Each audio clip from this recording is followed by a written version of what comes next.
don't know if we'll be able to see you. We may need to scoot in. Scoot forward. And you too, Katie, because I'm not sure. Oh, yeah. If you're able to be seen.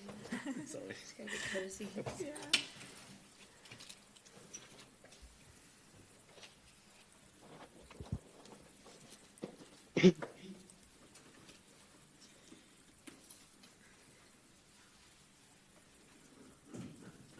So I guess we're wearing masks up here.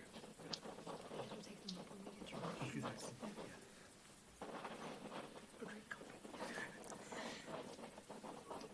All right, it looks like we're just about ready to go. I'm still not seeing Bertrand and Katie. Are you guys able to be seen on the screen? Yes? Okay, perfect. All right, let me just turn this up a bit more. Perfect. Oh, yeah. We'll see. The screen is like very... All right, well, thank you all for waiting. We're ready to get started. So I personally am really excited to have this group of people together in the room. This is a group of experts that I've admired that really reflect a big range of expertise. And today we're going to gather everybody together to talk about statistical things, statistical perspectives on how we can improve reproducibility, especially in light of a number of different crises in the field and in light of a huge explosion of methods that have been happening over the past decade. So we have expertise ranging from, test reliability. We have people who have expertise in artifact correction or whether artifacts should be called, actual signal.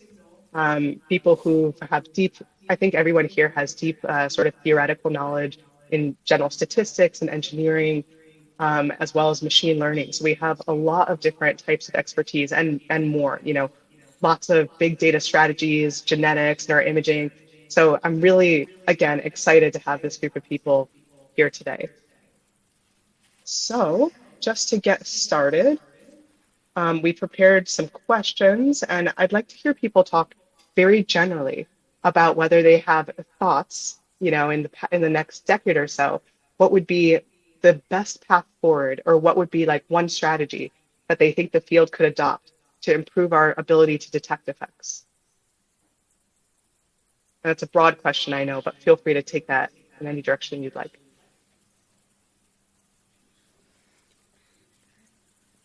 Shall I start? Yep. Hello. Well, a broad question indeed, and there are many ways about that. I think that still some progress is being made actually on denoising and enhancing the SNR. For instance, I'm thinking of the recently proposed Nordic approach,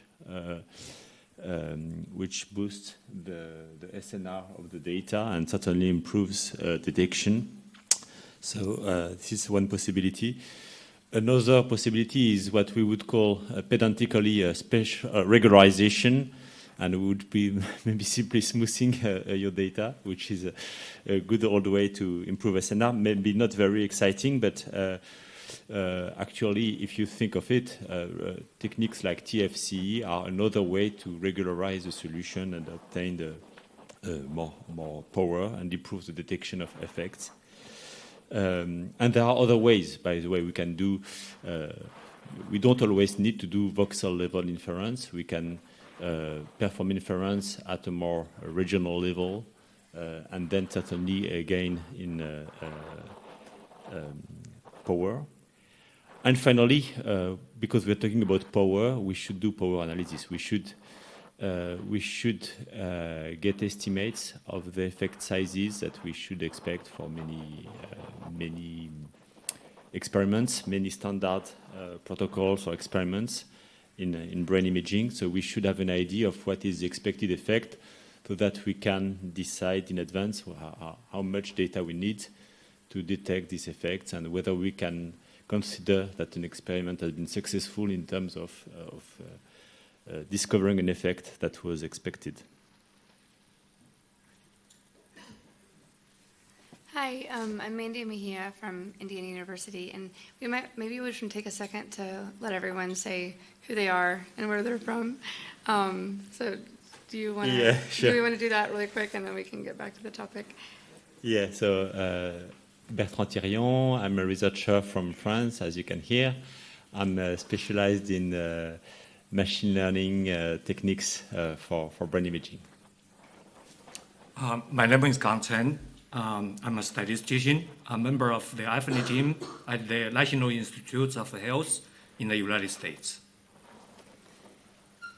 Hi, I'm Mandy Mejia. I'm a statistician. I work at Indiana University, and my area of expertise is statistical methods for fMRI, but primarily Bayesian methods.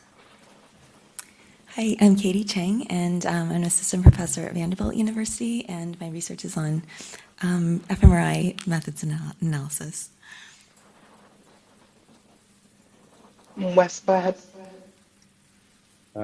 So I'm Wes Thompson. I'm a statistician, recently moved to Laureate Institute for Brain Research, and I'm the director of biostatistics for the ABC study, and also the director of biostatistics for the newly started Healthy Brain Child Development Study, HBCD. And I'm Stephanie Noble. I'm the moderator for today. I'm a postdoc at Yale. I'm focusing on generally building methods for more reliable, generally test-retest reliable and reproducible inference. Thank you, Mandy. That was very helpful. It's really great to hear where everyone's coming from. Okay, back to this question about what can we do to improve detection of effects. I completely agree with everything Bertrand said. I think that we've got to think about both data and our statistical analysis. So I think we can't be lazy and just care about one of those things. I say that as a statistician who has seen a fair share of that happening in the statistical community, of just focusing on one aspect, and then I think it goes both ways. I think there's also temptation sometimes to use a really basic statistical approach at the expense of detection of effects or many other issues. So I think we have to care about both, and so I think we need to adopt best practices on both ends. On the data end, something that my lab is doing is to look at gray ordinance-based analysis, which I know many people are doing, and that's one way you can kind of hone in on, for example, smoothing along the surface. We know that improves both sensitivity and specificity at this point. Another thing that our group is doing is to use Bayesian frameworks to try to leverage multiple sources of information more formally. So we have a paper out recently that looked at spatial smoothing versus spatial modeling. Spatial modeling does improve power quite substantially, as well as spatial smoothing, but spatial modeling improves it more. So, not everybody can do everything, but I think that we can do certain things on the data side that are really important, and as technology progresses, be willing to adopt these things, and also as statistics progresses, be willing to adopt more sophisticated frameworks as well. That, for example, I know Gang has done a lot of work in hierarchical Bayesian models that can leverage information across individuals in a more sophisticated way than some of the earlier practices. Since this is a general question, I will just answer in general. I will just add two general perspectives. So one, I want to echo what Bertrand and Mandy mentioned. So there's still, I think, a lot of room for improvement in terms of modeling. So hierarchical modeling is definitely one direction we could explore, so in many aspects. So another perspective I want to emphasize is the experimental design.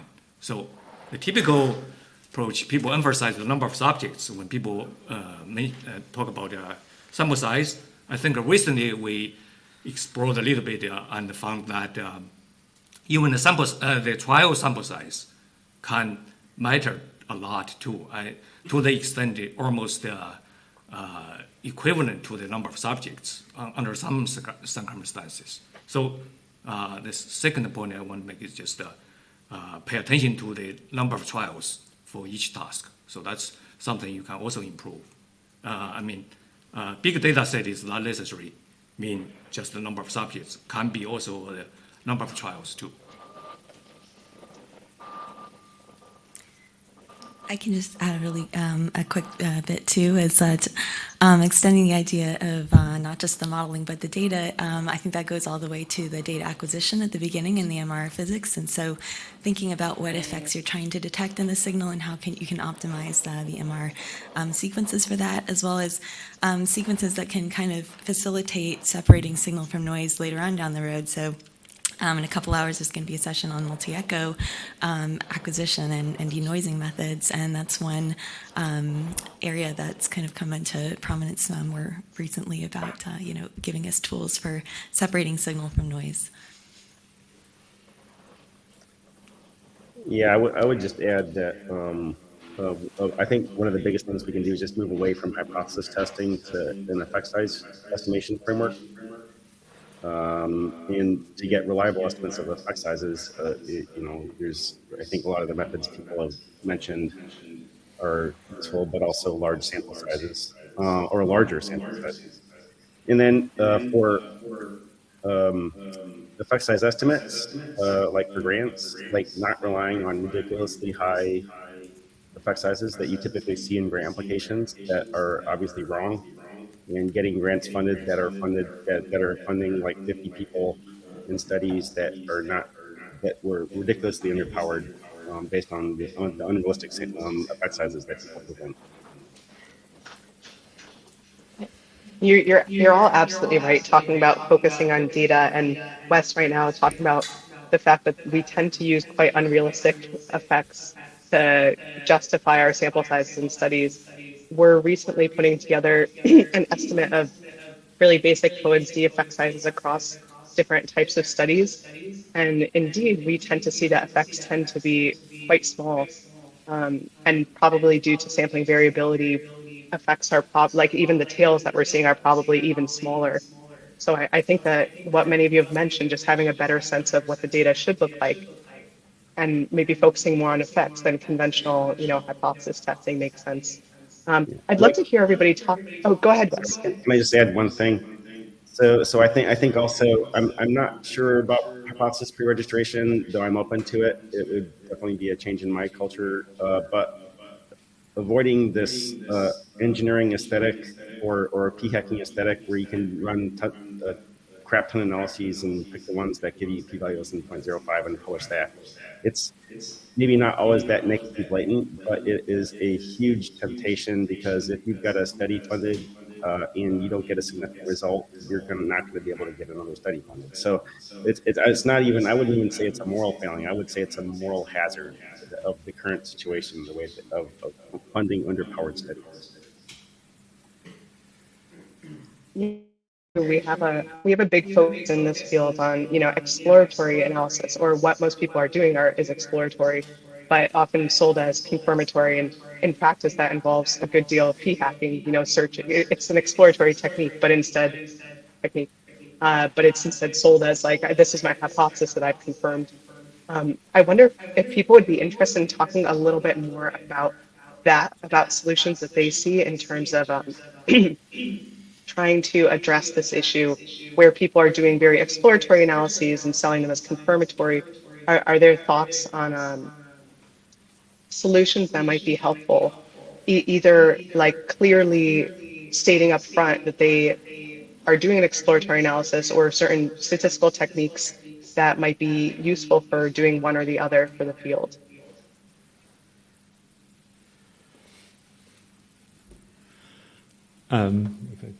I think that people should be clear for themselves when they are doing one or the other. That's the first thing. And in particular, ideally, you explore IDs, try parameters, etc., on some training data that you do not use to get statistical significance. So, like in machine learning, we have this relatively clean framework where we separate learning your model, learning your parameters, etc., and then testing, validating on other splits of the data. And I think that we should go toward that direction to make sure that we are doing it right.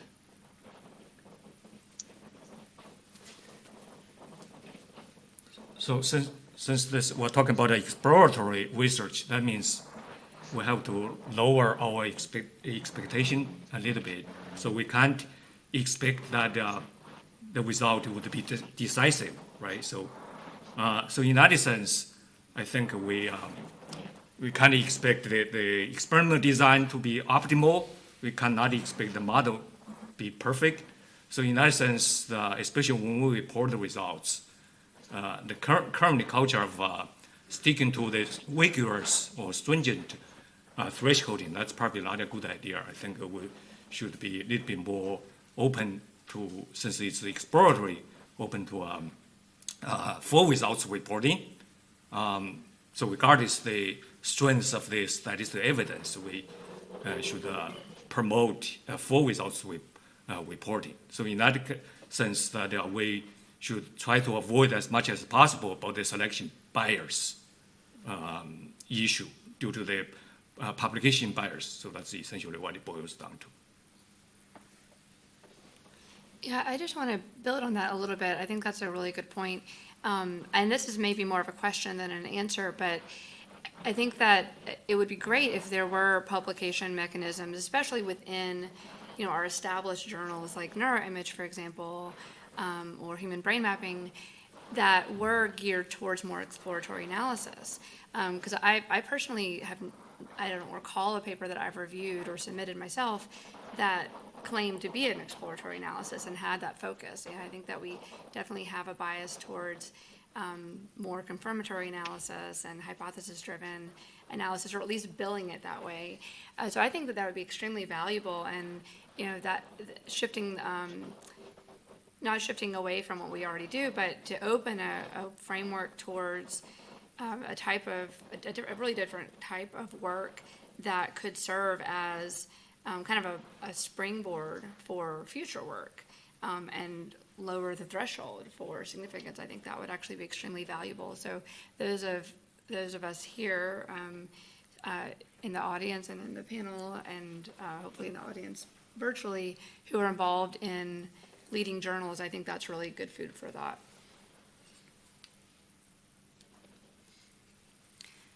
I could add a little from the, I guess not the reporting, but more on the analysis side. When exploring data, I think I'd also build a little on what Gong said about the thresholding and how, since we are doing kind of just exploring, and it's really nice to see the full picture of your data. So instead of just looking at like the tip of the iceberg, what's significant after you run through the whole pipeline, I like to go and look at every step and like what's coming out and what are the signals looking like, and like what is under the, what is, like, I know there's some visualization tools to see the whole brain map, not just what's thresholded. So I think that can just be really useful to start to find effects that may be interesting. Yeah, I would just add that another advantage to funding adequately powered studies is that if you get a null result, it could be publishable and interesting because it's not driven by lack of power. I mean, in some sense, like it's lack of power in the sense like it could be a truly tiny effect size, right? But you could put bounds on that.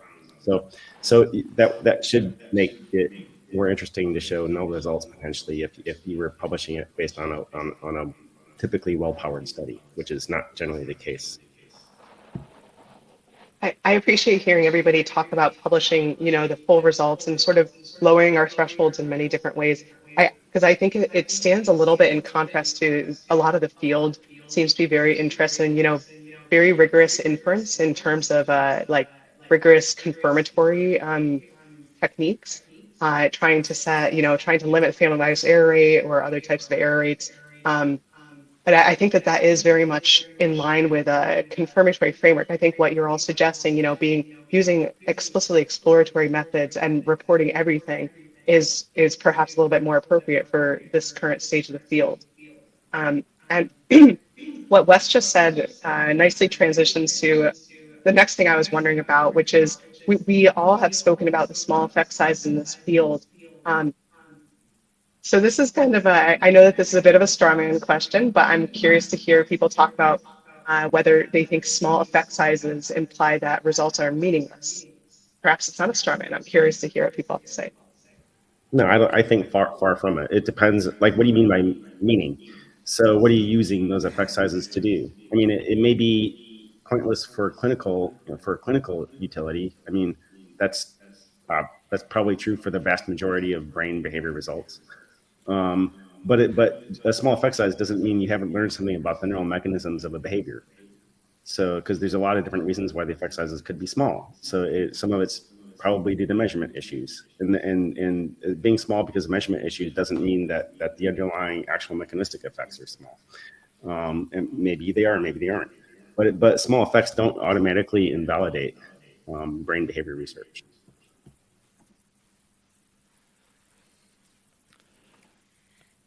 Still, I think I would go personally. I think that practical significance matters. Not only statistical significance.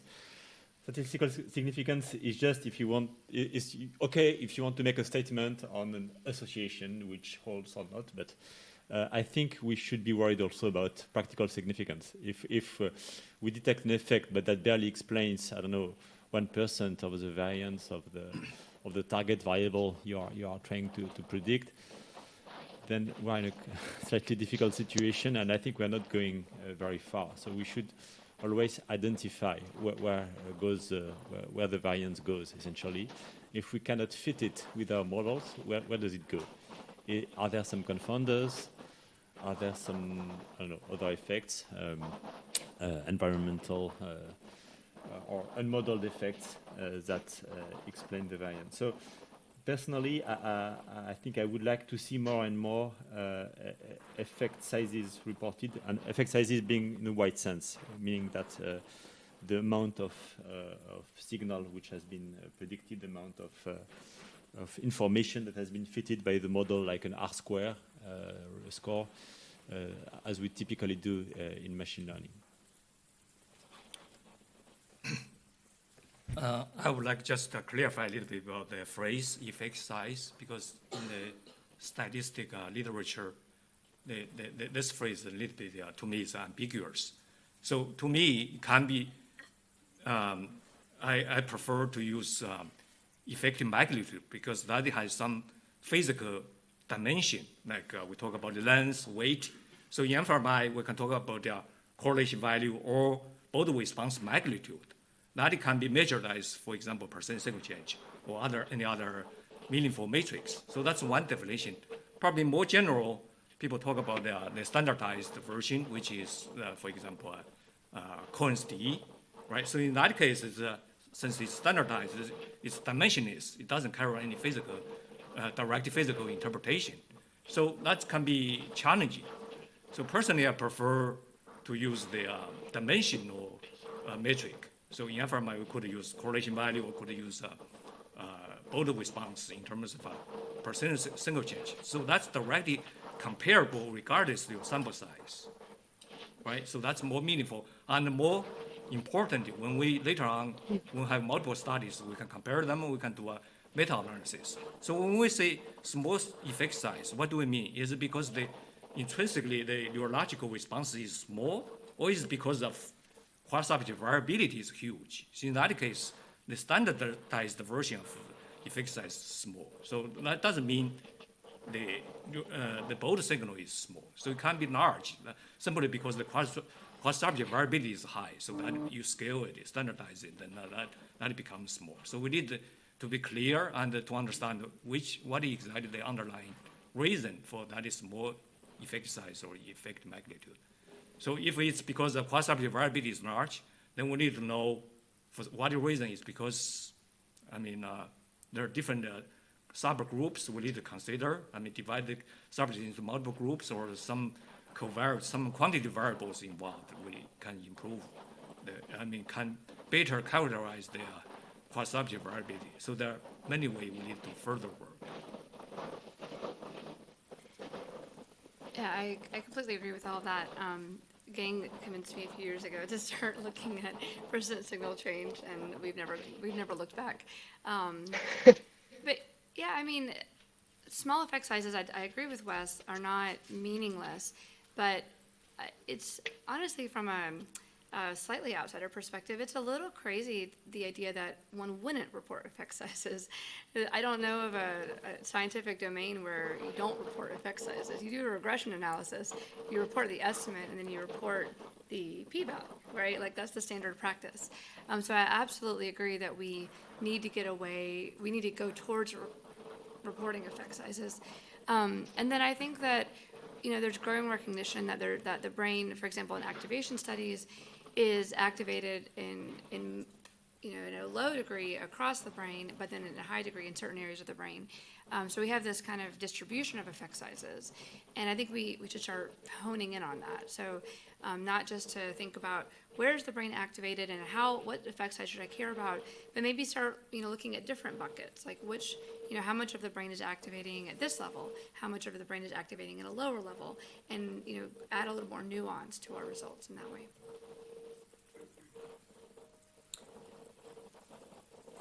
Yeah, I totally agree with those great ideas, and I think that in terms of just understanding the meaning of what the small effect sizes, like what are the sources of those small effect sizes is really important, and whether that is cross-subject differences or something having to do with how you're processing your data, or if we're not recognizing that there's a source of heterogeneity, separate that out, and then we may be able to isolate the effect that we're looking at more specifically. So, yeah. Absolutely. I completely agree with everything you guys have said. And I wanted to circle back to something that Ging had mentioned, which is individual differences. And actually, at this point, I feel like we could talk about effect sizes and statistical methods for picking up, for improving power essentially forever. But I'd like to talk a little bit about sources of variance. And first about individual variability. And I wonder whether people would be interested in talking a little bit more about the challenges that we're currently facing in studying individual differences and what techniques that they think would be appropriate for the field to start to embrace in terms of capturing individual variability.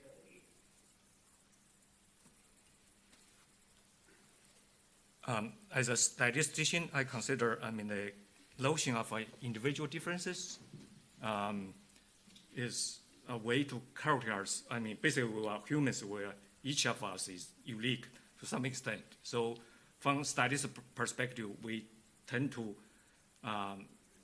characterize that difference across, the subjects we include.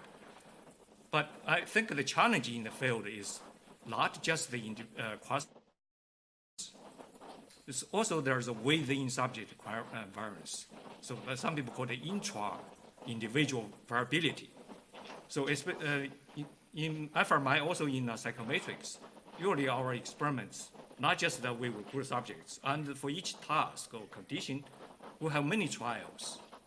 So among those trials, there are also variability. We tend to ignore that. That's because traditionally we model in FMI experiment, we created one regressor for each condition, right? So we assume all the trials have exactly the same response. But that's realistically, that's definitely not true. And more important than that, recently we found that the cross-trial variability is even larger than cross-subject variability. So that was actually a big surprise for us. So that had a huge impact from many perspectives. In experimental design perspective, that means the number of trials is important. But for studying individual difference, that's also important. For example, for test-with-test reliability, traditionally, in FMI, right, we just create one regressor per condition, then calculate the reliability measure, for example, intra-correlation coefficient. So in that case, we focus on the condition where we ignore the cross-trial variability. That is a big problem for us. Remember a couple of years ago, there's a paper that did a survey about the reliability in FMI. So they found that based on meta-analysis, the ICC value is pretty much very low, before 0.4. Some of them is almost close to 0. That was stunning because, we know some of the classic tasks, like Franklin task, Stroop task, presumably the reliability should be high, right? But both in alpha and psychometric results, they show the ICC value is pretty low. Well, we found out recently that is simply because we ignore the quantitative variability. That because the quantitative variability is usually a few times larger than quasi-objective variability. Why? That's an intriguing question. We don't know exactly what's going on. Well, that's basically how our brain works. So when we show faces or show whatever, I mean, those trials to each subject, right? So each face, I mean, it's a human face.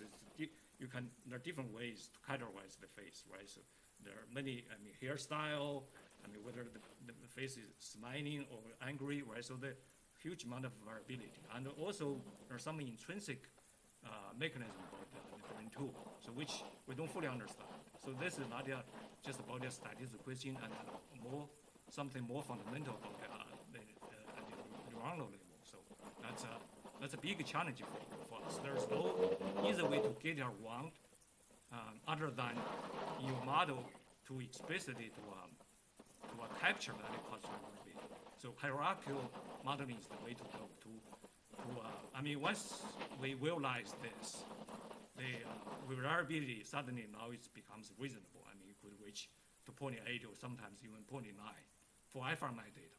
So in some of the brain regions. So that was pretty stunning discovery for us. Yeah, and I'd say that intersubject variability, or one major source of intrasubject variability is, not just things like noise or artifacts, but as Gong said, also real neural effects. And one of those is the kind of internal brain states that we're in. As we're, in our resting state scan or as we're doing a task, we've seen in our work that these can majorly change some of the patterns and inferences that you can make. For example, just how sleepy a person is can really change the functional connectivity pattern. And one thing that we've been trying to work on in order to get a handle on that variance is, if we can kind of characterize the signatures of these internal brain states and be able to kind of track them throughout the experiment in some way. Sometimes this is facilitated by things like eye tracking or, physiological recordings during the experiment, but also some data-driven modeling to say, okay, I recognize when a person's getting a sleepy or not, and be able to model that into the analysis, then that can really help to kind of clarify what's going on and maybe allow you to parse the data into different parts where, some parts may be more consistent with, across subjects and some parts may be more variable. Can I give a completely different perspective on this question of inter-individual differences? I think that now in the age of the big core that we have like UK Biobank or ABCD, now we have relatively full information on the participant that we are studying. Like if we look at the correlate of fluid intelligence on the brain variables, I think that what we should consider increasingly is all the other variables that can provide some information on the links between the current fluid intelligence / G factor that you're measuring on the participants and the brain data. You should take into account the history of the participants, family background, education, job, etc. And I think we should think in terms of what are the confounding factors that will essentially, that can spuriously kind of mediate an effect. Is one given variable a mediator of another? What are the relationship between the variables? So I think that we should stop thinking of all the flat array of variables that we associate with brain data, but rather think of what is the underlying structure of the data that we have on the participants and that we can use to explain the data. To have a clearer relationship between the brain data and the behavioral scores.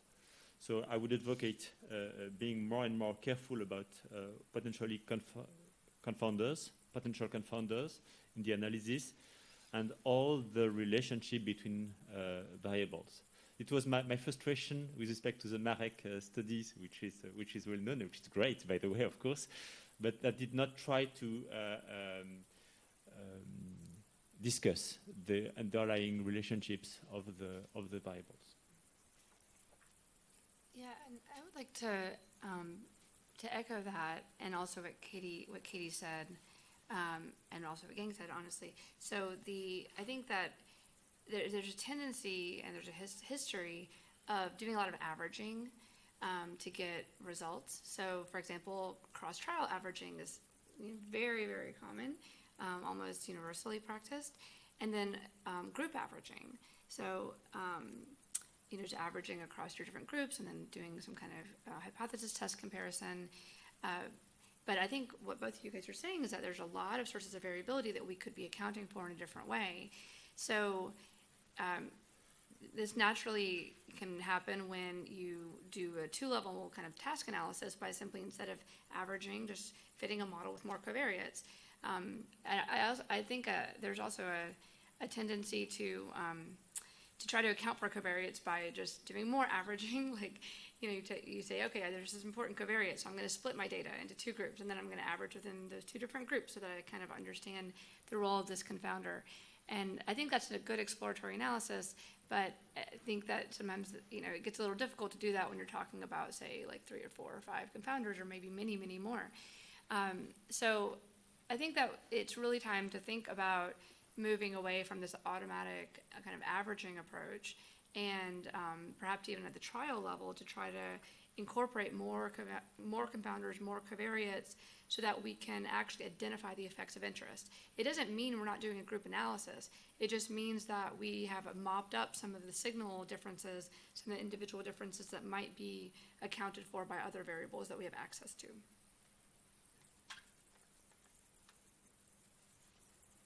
And I don't have too much to add, but I think it's a matter of experimental design, which I think Gang was saying. So it's like picking the right task with the right modality, with the right number of replications, and then like Mandy said, don't average out the results just to get an average effect. So I think it's an experimental design plus like using perhaps more sophisticated analyses that don't quash the individual differences.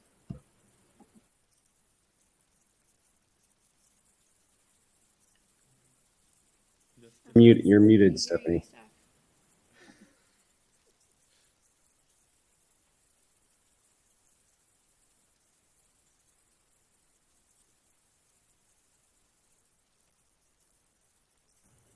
All right. Yeah, there you go. Now? Yeah. There we go. Excellent. Yeah, well, building off of more sophisticated analyses that don't wash out individual differences, you might be able to tell I'm going in a kind of Bayesian direction with this, but I'm interested in hearing all kinds of thoughts.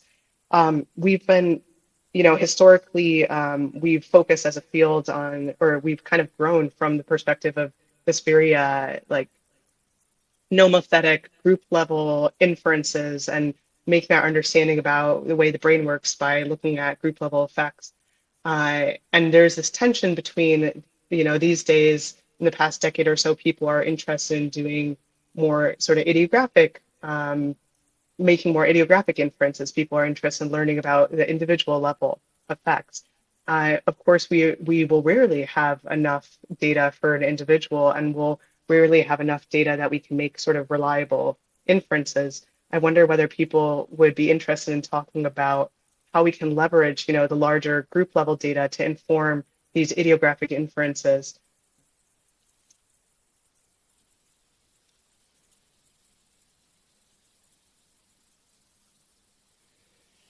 Well, I can imagine like I don't know if this is a panacea, but and I'm not sure I 100% understand your question, but I think you could leverage large scale data sets or large scale diverse data sets. And speaking of ABCD in particular, that is sociodemographically diverse, and could provide a template for what is like a typical pattern of activation, and what is the variation of that pattern, and using that as a template to see where people compare on that in that usual pattern of variation. I don't know. That might be one of it. It wouldn't work for everything because like it would have to be task specific. One study that we have run recently that goes into that direction is that we have created a big classifier, a big decoder of brain states or cognitive conditions, but across studies. And the idea is that for each study, we had at the end a classifier, but all the studies were at the network that was analyzing all the studies had a layer in which all the information from all studies was mixed. And so by this way, there was a transfer information between the large powered study to the small underpowered studies. And we could show that by having this classification scheme that puts together all the studies, we could increase the accuracy in the small studies by sometimes up to 10%. Okay, so you can essentially, it's a kind of implicit prior. I have some Bayesian friends here. We have some implicit priors on the small studies that is provided by the large-scale studies. And I think if we think now ahead in the coming years, I would dream of something like a data generator that would learn to generate data from big cohorts like HCP, ABCD, or this kind of data sets.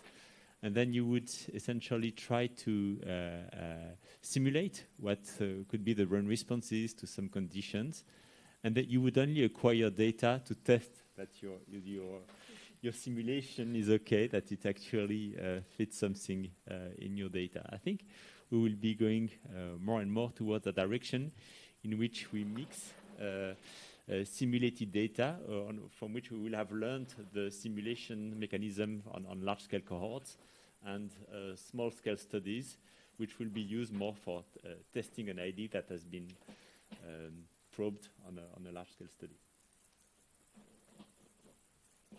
That's very good food for thought.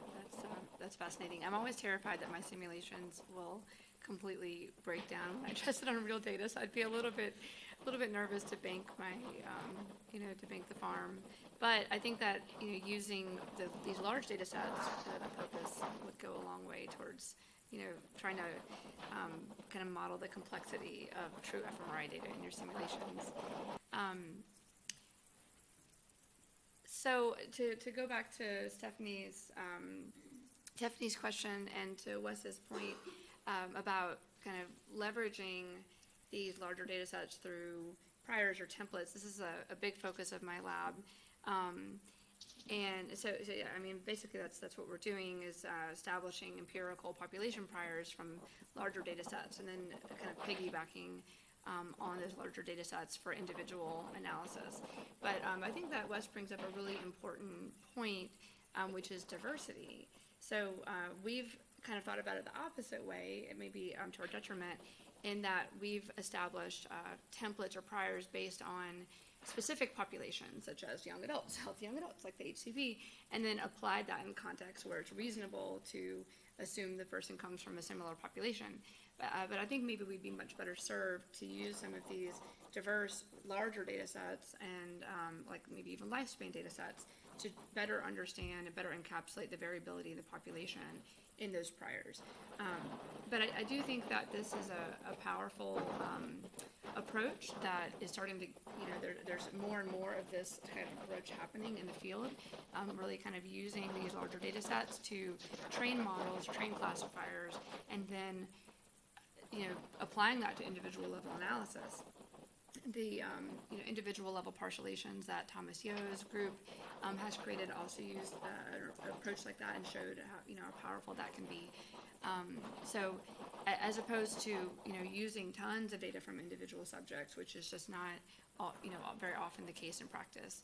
So I think that we've really just kind of hit the tip of the iceberg in terms of how much we could be using these large data sets to inform single subject analysis. But we found that that's one of the most powerful things that we can do in terms of the things that my lab has tried.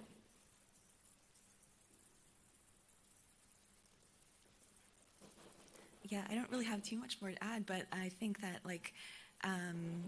Yeah, I just highlight the point that in addition to using large populations to see what is in common, you can kind of see like just the range of variability that's present and different subgroups that may be present within, when you have such a large data set, and that may be helping you to interpret like what you may be seeing at the single subject level.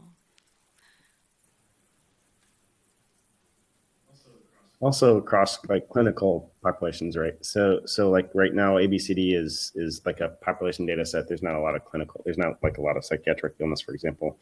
But it could be that there's a pretty substantial variation once people started developing psychiatric illnesses or substance use or whatever to a significant degree, and that might show up better if you could compare that against the base, kind of the base levels of variation in the population,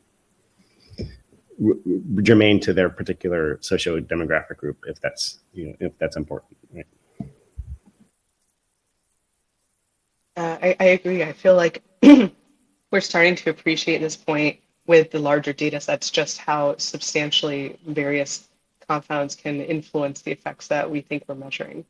So I'm interested in, since we brought up this conversation about compounds, I'm interested in talking about one specific kind of compound, physiological compound. And I'd like to hear people talk about what ways they think we can think of physiological influences and various types. I know that there are so many, but as compounds versus as information. Should we be using more of that information in our analyses for our inferences? Can you give an example? Well, I know that Katie has a response because this is a focus of a lot of her work. So I think she'll be able to provide some good examples. Talking about things like breathing and heart rate, I guess there's traditionally these have been regarded as noise in our data, something we want to get rid of. The heart beating, creates these deflections in our fMRI signal that's kind of masking maybe the underlying neural activity.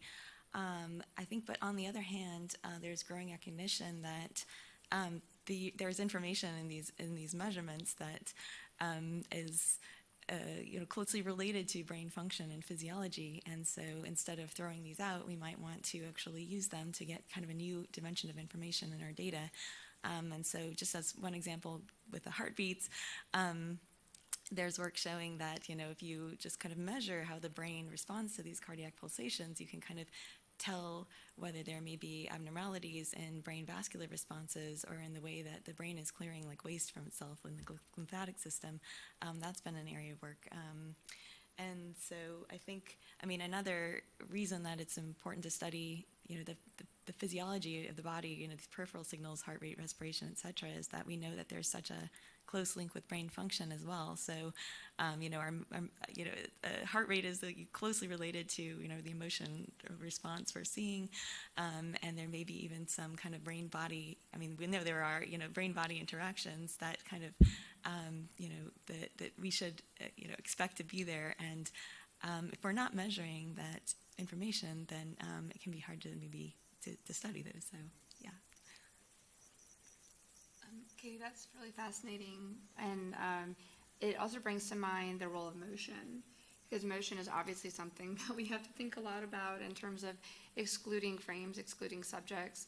And so there's actually some recent work just came out that has looked at autism and what is happening when we're excluding subjects due to motion in terms of biasing, introducing basically a confound there.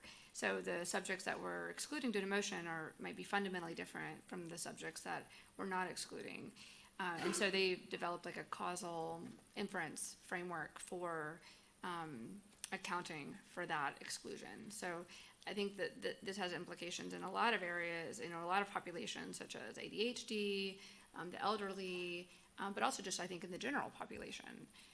So that's one example of the way that we could start thinking about motion, I think, as a confound that we need to think more and account for. Yeah, I completely agree. So confounding is only harmful when it's unmeasured. So when it's measured, indeed, we have all this treatment effect theory that we can leverage to get estimates that are clean from these confounding factors. And the second obvious point is that the definition of a confound depends on the question, because a variable may be a confounder for some analysis and not for others. And this is why we need to be precise in the way we ask the question. Yeah.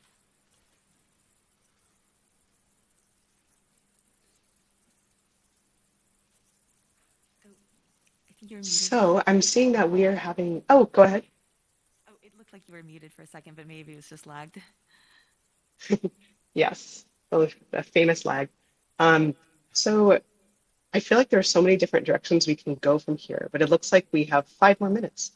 So I'm hoping that we can end on this sort of big controversial point, which is we've heard a lot about crises in the field, reproducibility crises, power crises, a lot of these different types of crises. And I'm wondering if we can all speak about how much we consider these to be alarmism versus realism.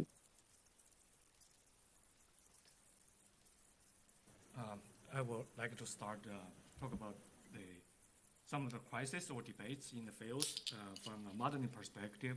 So I think back probably from 2009, we had this data assignment, right? So the same year we also had the people call it voodoo correlation or circularity or double dipping. So that's a second debate. And then I think after that there was this cluster failure. So it's another big controversy issue. Then the number 4 I consider is the reliability. So that's the intra-class correlation. Lastly, I think we can have this pipeline flexibility. So I consider probably there are about 5, but definitely there are more. So, but I want to focus on those 5. So among those 5, I consider probably the circularity. I think that's to me that's probably the valid one.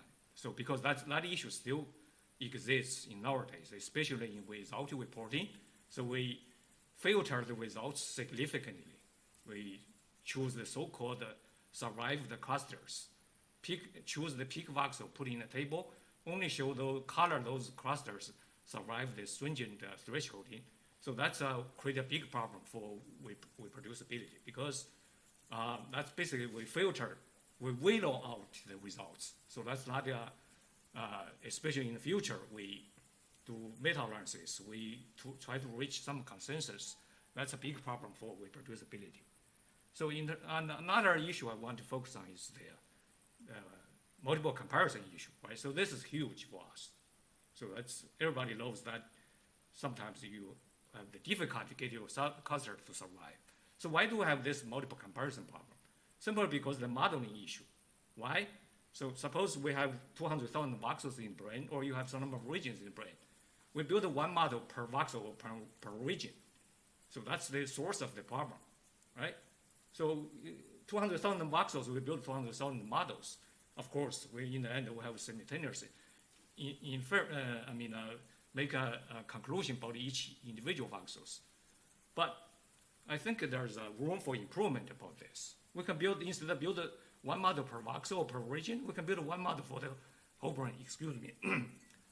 Is that something feasible? Is that something meaningful or appropriate? Well, I think we have been doing such a thing, not for this particular case, but we're doing something similar all the time. For example, let me use a simple example, one sample t-test. Suppose we just focus on one voxel or one region in the brain, so we recruit, for example, 30 subjects, right? So for each subject, we create one model. So suppose 30 subjects, we build 30 models. So then we go to group level. What are we going to do? We have 2 ways to summarize the results among those 30 subjects. One way is we don't trust the statistical value, the statistical evidence for each subject, right? So we consider it's a multiple comparison issue because we have 30 subjects, then we're going to make 30 separate inferences for those 30 subjects. So that's a multiple comparison issue. What are you going to do? Baroni correction, right? Dilute this statistical evidence. But you can argue that's ridiculous. Well, that's not what we do. What do we do? So that's a second perspective. We create one model for those 30 subjects. That's called one sample t-test, right? So that's immediately we solve the multiple comparison issue. right? So but in that case, we don't trust the effect magnitude. Instead of focus on the statistic, we focus on the effect magnitude.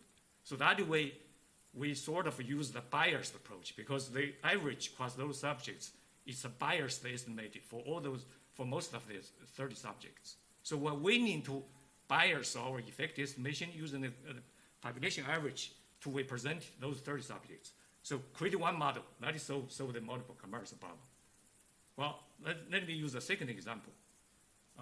For example, LARPS, probably most of you have heard the LARPS study, right? So in that case, we have 17 teams. Each team analyzed this exact same data set. In the results, I mean, they summarize the results. How do we summarize those 17 team results? Well, there's two different ways. One, we can treat it as a multiple comparison issue. 17 teams, since we're making simultaneous inferences, we could dilute the statistical evidence for each of the team. But that's not usually we do. What do? We do meta-analysis. Meta-analysis, we create one model instead of focus on each of the 17 teams separately. So we create one model, that's called the meta-analysis. So in that case, we also don't trust the individual team's result. Instead, to build one model, we are willing to treat the biased information for each individual team, then get the group average across those 17 teams. So for both cases, we don't particularly pay attention to the statistical evidence. Instead, we focus on the effective estimation. Can we borrow that idea or apply it to the whole brain situation? I think we can. So suppose we have whole brain 200,000 bucks, we'll have some number of regions, like 100 or 1,000 regions in the brain. Instead of focus on each voxel or each region separately, we build one model for the whole brain, regardless of the number of voxels or regardless of the number of regions. That way, we have one model, we don't have the issue of multiple comparison. So that way, it's pretty much exactly the same underlying mechanism as the one sample t-test or meta-analysis. Well, computational-wise, maybe they're challenging, but conceptually, I think that's at least the alternative way to handle multiple comparison issues. So that touches several of the issues in those debates I mentioned before, like cluster failure issue. So this way we don't have to worry about that since we build one model for the whole brain. Also for the reliability issue. So that's also from hierarchical model approach we can solve that. So since we can use this build one model for the whole data set, the information flow is, it's getting leveraged as another way to say it's regularization, a different terms to describe such an information sharing process, like regression to the mean. For machine learning people, that's called variance, right? So there's other terms such as partial pooling, calibration, different ways, but the underlying mechanism is the same. So that's how I consider the crisis of variability in the field. And also this related to the issue of the pipeline flexibility. So there are many ways to pre-process the data or build the model, right? So many pipelines. Is there a way to reduce the different pipelines? Well, we can standardize some of the processing, right? So we can share the data. That's definitely a good thing. I wholeheartedly agree. So sharing data and make the describe the results more transparent. So those are definitely the way to go. But is there a way to reduce the flexibility? Well, I doubt there's much room we can do that. Even talk about simple things like smoothing size, right? You can smooth your data, no smoothing from 0 millimeter to, all the way up to 12 millimeters, right? So there's so many ways to process the data. So that's, the way I conceptualize it is basically. I absolutely agree. Sorry, just to interrupt a sec, because I'm noticing that we're over a little bit. I'm just hoping that we can get a response from others. But I agree. I think that there's information occurring throughout the brain that we are realizing is shared, and I think that it's that particular point that we leverage that together is a really important one. So if we can have perhaps a quick answer from the others, I would love to hear your thoughts. So quickly, I'm rather on the alarmist side. Sorry, Stephanie. Maybe it is a curse of being French, not American. But to me, the literature that we have is lots of inconsistent findings, contradictory. Just take basic questions. Are the syntax and semantics represented in different language regions of the language network? Basic question. And if you take all the literature in the last 20 years, you get completely contradictory results. So I'm quite worried about the mess that we have in the literature. I think we are really struggling at the moment to produce a clear picture of the information that we have got across now 30 years of brain imaging. And I think that's much of it. So it's not only statistical problem, okay, for sure, it's also a conceptual problem, how we describe results, etc. But part of it is also a lack of statistical rigor. So I'm still more on the alarmist side. I think I'll offer slightly counterweight. So I think that the crises and the alarmism is really healthy for the field. So I'll say that first. I think some of the examples that Gang gave historically have really led to transformation within the field that's been very important. For example, the salmon paper with multiple comparisons. These are things that now looking back seem completely obvious, but at the time were not universally practiced. So I think that it's really healthy that we have these kind of exposés that happen from time to time. But I think that what I've noticed as possibly a risk is that the nuance is lost.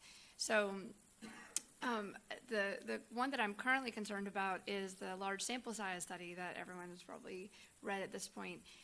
So this study looked at sample size needed for reliable estimation in BWAS studies, brain-wide association studies, and they found that you needed many thousands.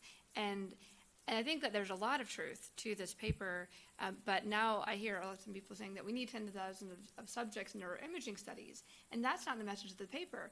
The message of the paper is we need maybe tens of thousands of subjects in BWAS studies, right? So this is a specific type of study that is trying to get at effects in the population that might be very small.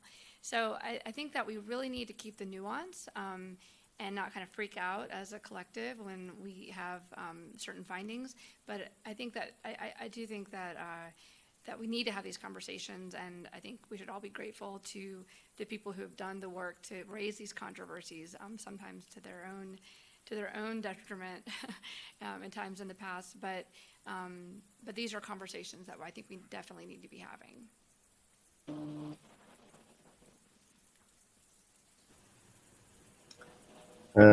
Yeah, I agree. I think this is a healthy thing to be self-critical, especially if it's justified, which it is here. I also agree that it's easy to lose nuance, but I think that that's going to be part of the counter pushback, right? So there's a big oh, you need thousands of people, but maybe not for every study, and that's a discussion that's already happening, and I'm sure it'll settle in the right area eventually. But I think this is a healthy thing to be self-critical because there are flaws in the field. Flaws doesn't necessarily mean a crisis. It does mean a lot of the prior literature is probably crap. But if it leads to better literature going forward, that's a good thing. In some ways, we're like where the field of genetics was 10, 15 years ago, with a lot of candidate SNP studies that didn't replicate. And now I think GWAS studies are in rude good health. Now there's issues about how to interpret all the hits they're getting. so maybe another crisis is coming down the pike, but then there'll be another adjustment going forward. I think this is just how the field progresses and becomes mature.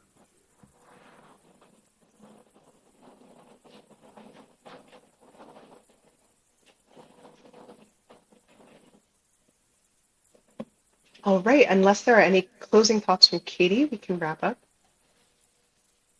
this topic. Nope. Yeah, I know we're kind of over time, but if you'd like to say anything, I'd be happy to hear. Yeah, I just really agree with everything that's been said. I don't know if I have too much more to add. Definitely agree that I think, raising awareness of these issues is important, but definitely don't want, I know the media, sometimes can, oversimplify the message too, and that's kind of dangerous too for not fully understanding these issues, but yeah. Absolutely. becomes a bit of a game of telephone. All right. Well, I'd like to thank you all for coming today. This was a fantastic discussion. I'm glad to finally have you all in a room together because this is exactly what I thought would happen. So big round of applause for our wonderful panelists. And thanks everyone virtually and in person for coming today. Thanks, Stephanie, for Thank you organizing to this. Stephanie and the other organizers, and thank you to Stephanie for moderating. Thank you. Wish you were here. You too. All right. Goodbye, everybody.